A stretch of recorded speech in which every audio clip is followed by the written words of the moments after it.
15 సంవత్సరాల కష్టంలో ఇటుక ఇటుక ఇటుక పేర్చి ఈరోజు ఒక ఇల్లు కడితే ఆ ఇంటిని ఒకడు వచ్చి ఈ రోజేమో గృహప్రవేశం చేస్తున్న పరిస్థితి ఈరోజు మనం కంచంలో అన్నం పెట్టి లాక్కునే పరిస్థితి ఈరోజు. ఆయన గత 10 సంవత్సరాల నుంచి ప్రజారాజ్యం పార్టీ ఓడిపోయిన తర్వాత 10 సంవత్సరాల నుంచి అనకూడదు కానీ చాలా కష్టపడ్డాడు. అనేక కార్యక్రమాలు చేశారు. ఎవరికైనా కష్టం అంటే కష్టానికి ప్రతి నష్టానికి వెళ్ళి వాళ్ళకి తోచిన సాయం చేసిన మన పైలా ప్రసాద్ అన్నగారు. నాకు తెలిసినంత వరకు ఆయన ఎన్నో సేవా కార్యాలు చేశారు. ఎంతో మందికి అండగా నిలిచారు. పార్టీ కోసం ఎప్పుడూ కూడా ఉపయోగపడ్డారు తప్ప ఏ రోజు కూడా నష్టం చేసే పరిస్థితి అయితే మన ప్రసాద్ అన్న అయితే ఎప్పుడు చేయలేదని నేనైతే బలంగా నమ్మాను. ప్రాంత భావాలని, మన ప్రాంత అభివృద్ధిని, మన ప్రాంత యువకులని, మన ప్రాంత ప్రజలని కాపాడి న్యాయం చేయడానికి అలాంటి వ్యక్తి చదువుకొని ఉద్యోగం తెచ్చుకొని డబ్బులు సంపాదించి సేవ చేద్దామని ఈ ప్రాంతానికి వచ్చి నిలబడితే ఇంతటి అన్యాయం చేసి ప్రజాస్వామ్యాన్ని మీ చేతుల్లోకి తీసుకుని కుట్రలు చేస్తారా? మీరు కుట్రలు చేసి రాజకీయాన్ని గెలిపిస్తారు, ప్రజాస్వామ్యాన్ని ఓడిస్తారా? ప్రజలను ఓడిస్తారా? కార్యకర్తలు ఓడిస్తారా? ఎవరిని ఓడిస్తారు? ఏం చేస్తున్నారు? స్వతంత్రం వచ్చి 75 సంవత్సరాలు అయిన మీ బుద్ధులు మారవా? ఓ పక్కేమో నియంత్రణ పరిపాలిస్తున్నాడు జగన్మోహన్ రెడ్డి. యువకులకు ఉద్యోగాలు లేవు, రోడ్లు లేవు, అసలు అభివృద్ధి అంటే ఆయనకి అనవసరం, సిద్ధమా అనుకుంటూ నడుపుకుంటూ వెళ్ళిపోతున్నాడు బుల్డోజర్ని.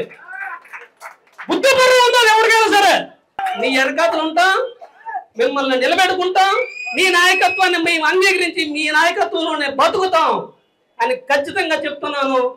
మేము నామినేషన్కి వెళ్ళామని సంగతి తెలిసి మొన్న మళ్ళీ మా బండారు సత్యనారాయణమూర్తికి నామినేషన్కి వెళ్దామని చెప్పారు. మాకు చెప్తే మేమేం చెప్పంటే మేము పైలా ప్రసాద్ గారితో 18 పంచాయతీలు ఏకగ్రీవంగా కలిపి మేము అందరం మా వెనకాల ఉన్న జనాలు తీసుకొని వెళ్ళాం. అందరం నామినేషన్కి వెళ్ళాం. కానీ ఈసారి ఈ బండారు సత్యనారాయణమూర్తికి ఇంకా బీఫామ్ ఎవరికి బీఫామ్ రాలేదు కాబట్టి మేము రాము అని కరాఖండిగా చెప్పాం. మేము ఆ నామినేషన్కి వెళ్ళమని చెప్పాం. చెప్పి ఈయన ఒక నామినేషన్కి వెళ్ళి కదా 2 నామినేషన్కి వెళ్ళమని చెప్పి వాళ్ళు ఏం చేశారంటే ఇప్పుడు ఉన్న నాయకులు తెలుసు కదా, వెనకాల ఉన్న నాయకులందరూ మంచి మన పార్టీ స్టాండ్ నాయకులందరూ వాళ్ళు ఏం చేశారు, ఈ 18 పంచాయతీలు నామినేషన్ వేసిన నాయకత్వం వహించిన నాయకులందరూ యాంటీ వర్క్ అందరికీ చెప్పి వాళ్ళకి వెళ్ళమని ట్రావెలింగ్ అయ్యి ఇచ్చారనమాట. అది చూడండి దానికి ఎంత అంటే మా 18 పంచాయతీలు కూడా యాంటీ చేసినట్టు కదా, యాంటీగా తయారు చేసినట్టు కదా వీళ్ళంతా.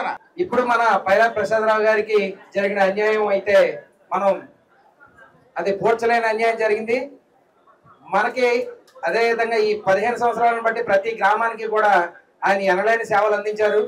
అందరికీ కూడా తెలుసు, ప్రతి ఒక్కరికి కూడా ఏ గ్రామంలోనైనా ఆయన పేరు. ఈరోజు అయ్యో పాపం ఆయనకి ఎందుకు సీటు ఇచ్చిన దాన్ని తీసేశారు అని ప్రతి ఒక్కరు కూడా ఆయన వెనకతలు వెళ్దామన్న ఆలోచనతో అయితే గ్రామంలో ఉన్నటువంటి కార్యకర్తలు అవనియండి, ఓటర్లు అవనియండి రెడీగా ఉన్నారు. అదేవిధంగా ఇప్పుడు మన పెద్దలు మాట్లాడినటువంటి మాటలకి అందరికీ కూడా ధన్యవాదాలు. మన పెద్దలు మాట్లాడిన మాటలకి కూడా నేను కట్టుబడి ఉన్నాను. ఇలా బయట వాళ్ళకి ఇస్తుంటే సీట్లు మాలాంటి వాళ్ళు ఎంత ఇబ్బందులు పడి మాలో చిన్న నాయకత్వం అంతా చాలా ఇబ్బంది పడతామని మాకు మొన్నటి నుంచి కూడా చాలా బాధాకరంగా ఉంది.